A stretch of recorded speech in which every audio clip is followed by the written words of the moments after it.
This is how women fall in love, and this is how men fall in love. What all these hormones are basically telling us is that women fall in love during orgasm, while men fall in love when they think about having sex. This is an evolutionary mechanism meant to keep both partners loyal, but why? The human baby benefits a lot from having both parents together, so it all comes back to procreation. This perfectly matches with Helen Fisher's book, where she explains that falling in love can be separated into 3 different stages. Stage 1, lust. For men, lust is linked to testosterone, while for women, lust is linked with estrogen. But here's the deal. Men follow a daily hormonal cycle. Testosterone increases during sleep, and it peaks right after waking up. Women follow a monthly hormonal cycle. Their estrogen peaks right before ovulation, the period of the month when they're fertile. So they're hornier for a few days every month, while men are hornier every day, especially in the morning. But this doesn't mean that women don't experience lust in their infertile period, just not as much as men apparently. In a study made by the dating app OkCupid, it was revealed that women rate the majority of men as below average, while men rate the majority of women as average. But why? Well, in 1972, it was discovered that the sex who invests more in reproduction becomes more selective. Throughout centuries, women were exposed to higher risks like unwanted pregnancies, sickness, and abandonment. That's why they're much more selective than men. But now, how can you make a woman more lustful over you? First, work on your scent. You see, most of the other senses, like hearing and seeing, have to go through a region called the diencephalon before arriving at the brain.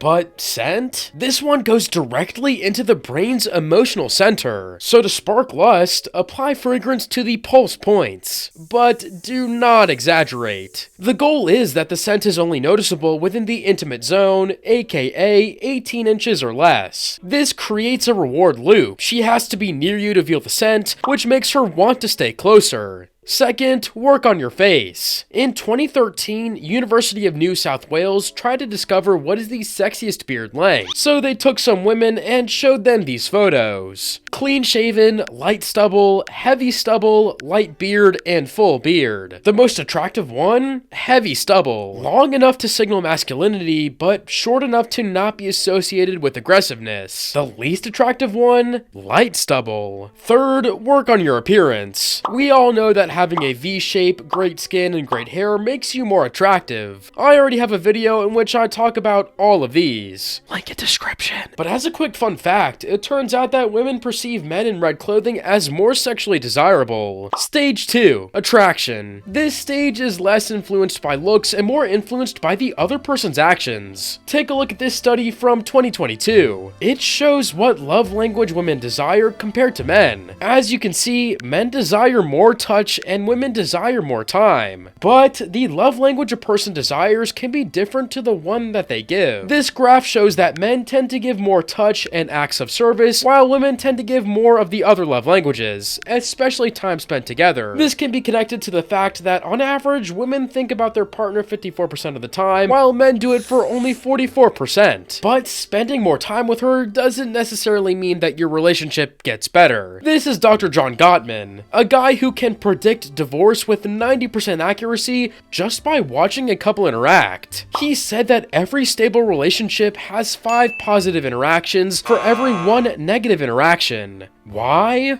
Because of an evolutionary mechanism called negativity bias. Our brain remembers negative experiences 3 to 5 times stronger than positive ones. But how can you offer those positive moments? A. Shared reality theory. It was discovered that couples who share a private language or inside jokes bond faster because it creates an us versus the world dynamic. On the same principle, you can use playful nicknames that are based on her behavior and not general ones like babe. B. Variable reward theory. MRI studies on the brain discovered that the reward regions activate more when the outcome is unpredictable. That's why social media is so addicting. You never know at what time interval you'll get a new dopamine hit.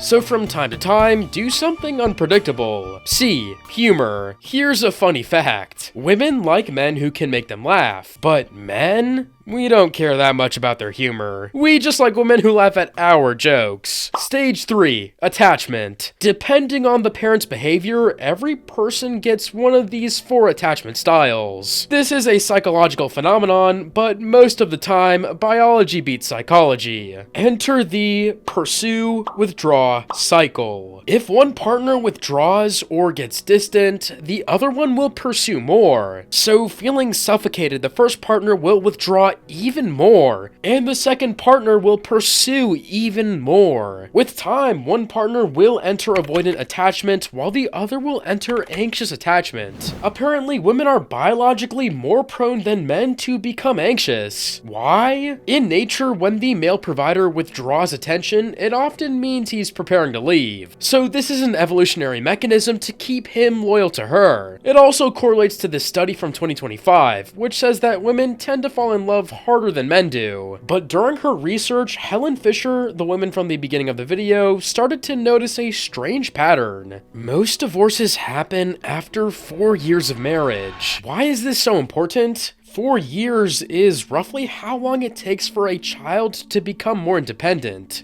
So they don't need both parents anymore. The women can take care of the child alone. So you see, I was lying. This is actually the 4th stage of falling in love, disunity.